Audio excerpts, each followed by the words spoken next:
Hello বন্ধুগণ, সকলে কেমন আছেন? আশা করি সকলে ভালো আছেন। সকলকে জানাই আন্তরিক ভালোবাসা। যে বিষয়টি নিয়ে মূলত খুব কথা বলছি, মূলত এসিপি ক্যালভেট প্রাণীদেহের যে ক্যালসিয়ামের ঘাটতি এবং ম্যাগনেসিয়াম, ভিটামিন, জিঙ্কের অভাব পূরণ করে এবং হাড়ের গঠন মজবুত করে এবং হাঁস মুরগির ডিমের খোসা নরম করে এবং ডিমের খোসা মজবুত করে এবং ডিম উৎপাদন বাড়ায়।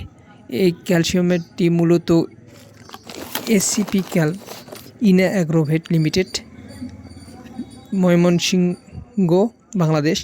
এবং এটি মূলত এসিপি ভেট এটি খাওয়ালে যে সব উপকারিত হয়, মূলত দুধের বৃদ্ধি করে এবং দুধের যে ফ্যাটের পরিমাণ থাকে সেই ফ্যাটকে বৃদ্ধি করে এবং দুধের এবং ডিমের উৎপাদন বৃদ্ধি করে, বাড়ান্ত প্রাণীর হাড় গঠনে সাহায্য করে এবং ডিমের খোসা মজবুত করে এবং মিল্ক ফিভার বা রিকেট এবং এটি রোগ প্রতিরোধ ক্ষমতা বৃদ্ধি করে। আপনারা চাইলেন এটি খাওয়াতে পারেন এবং এটি গরু, মহিষ, ঘোড়া, উটের ক্ষেত্রে 100 থেকে 120 মিলি এবং ভেড়া, ছাগল, বাছুরের ক্ষেত্রে 40 থেকে 80 মিলি এবং ব্রয়লার থেকে মুরগির ক্ষেত্রে 3 থেকে 5 মিলি লিটারে এবং লেয়ার ব্রয়লার ক্ষেত্রে 4 মিলি লিটারে পানিতে,